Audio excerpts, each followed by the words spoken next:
All right. So the Vikings will be taking on the Cardinals for the second consecutive road game. Offensively, Arizona was 11th in total offense, 416 yards. 8th in yards per play last week at 6.2. 13th in passing yards at 280. They were, however, 22nd in sack percentage, so maybe they can get after, Kyler Murray in the passing game there a little bit. Third in touchdown percentage at 12.5, 27th in interception percentage at 3.1, and 7th in yards per attempt, 10.1 yards per attempt. 10th in rushing yards, 136. 16th in yards per carry at 4.1, but they did run the ball a lot at 33 attempts, which was good for 6th most in the league last week. Now, defensively, they also played pretty well. They kind of shellacked the Titans last week. Second in total defense, 248. First in yards per play. They were 4th in passing yards allowed. Second in sack percentage. Obviously, Chandler Jones getting 5 of those really helped that number. 8th in pressure percentage. 7th in interception percentage. 9th in touchdown percentage. And 7th in yards per attempt allowed at 6.1. 13th in rushing yards. 86 allowed.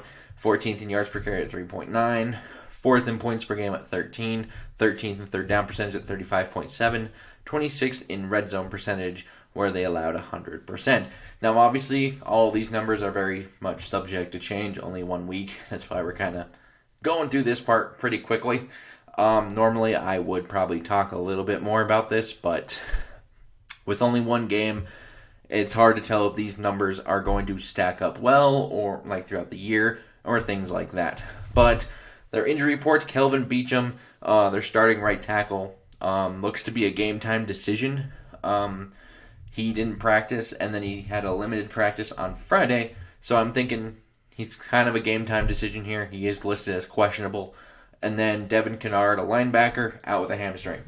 Now, Minnesota, obviously coming off of a disappointing loss in Cincinnati, now has an uphill climb in Arizona.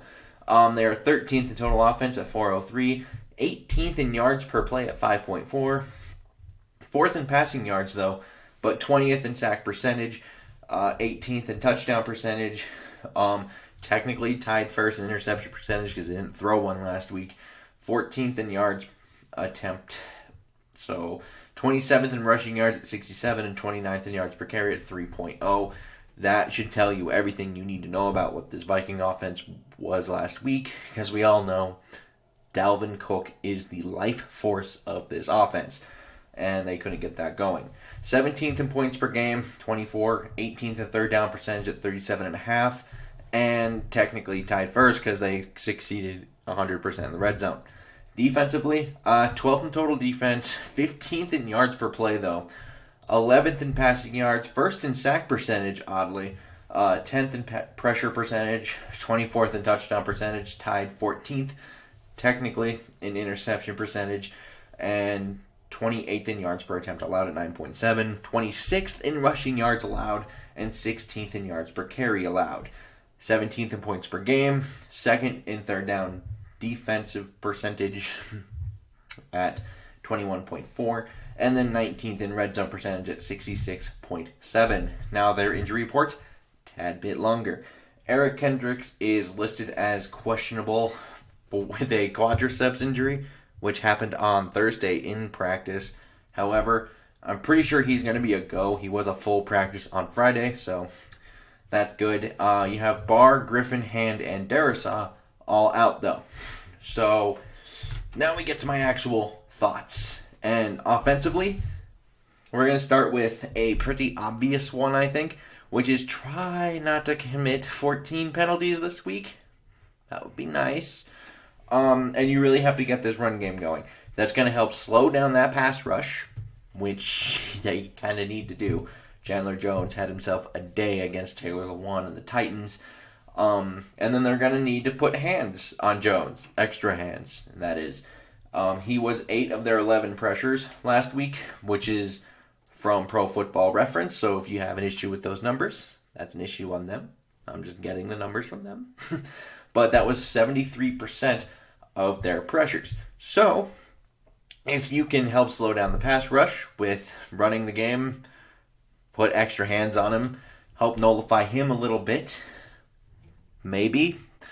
And you're probably going to need to be pretty active in the screen game once again, just going into that pass rush. You need to help slow that down because you do have Rashad Hill out there and they have Chandler Jones. So you can't be in a drop back game very often. Now, one thing to maybe attack on their actual secondary is potentially Marco Wilson, the corner. I know he's played well in the preseason, and I don't know what his Pro Football Focus grade or anything like that was, but he looked like he did pretty well from the numbers last week, but they were one-dimensional last week, the Titans. So if you can actually get the run game going, the screen game going, maybe you can target Marco Wilson if you can get one-on-one with Thielen or Jefferson, since he did play 90% of their defensive snaps a week ago. So he will be out there if you get the one-on-one matchup. I trust Thielen and Jefferson. Now, defensively, you're going to have to spy and contain Murray as much as possible. I'm not entirely sure they'll be able to completely do this, and it's kind of because they have a lot of defensive ammunition kind of missing from this defense right now. So I'm not sure you can do that. Then you kind of have to force Murray to beat you from within the pocket, which, once again, much easier said than done. And you're going to have to do everything you can to make it so Hopkins doesn't get the ball initially. That's part of making him beat you from within the pocket. If you can force him to throw somewhere that's not number 10 and someone else beats you and you can contain him within the pocket, then they can win. But you can't let him beat you with the legs or with Hopkins, because at that point they can just do whatever they want. And you're going to need to shade, double, and bracket him basically all day to make that kind of a reality. And just kind of make him hold on to the ball a bit longer, helps get the pressure there, contain. You can see how this can all come together. And then you kind of, just against the Cardinals in general, they have to be very disciplined.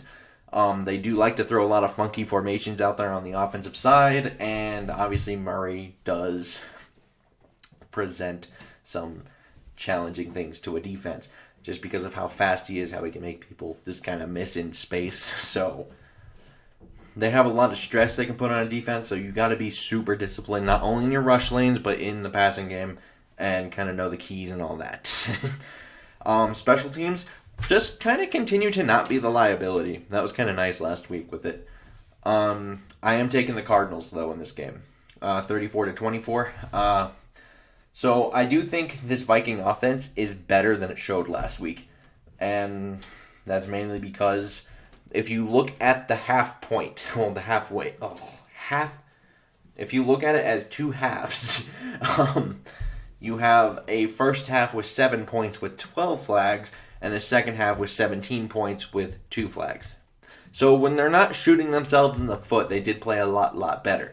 And it's not just the points, it's their yards per carry also went from 3.5 to 4.1, and I'm just not convinced they're going to be able to actually stop this Arizona offense because, like I said, I just don't think they have the defensive ammunition, and I also don't think they're going to be consistent enough on either side of the ball, because how this is kind of going to work is they kind of need to play time of possession and great defense.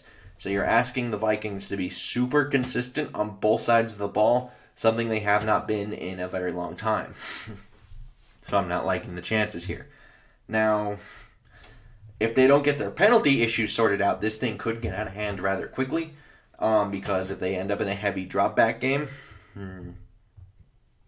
Jones is going to eat Rashad Hill alive.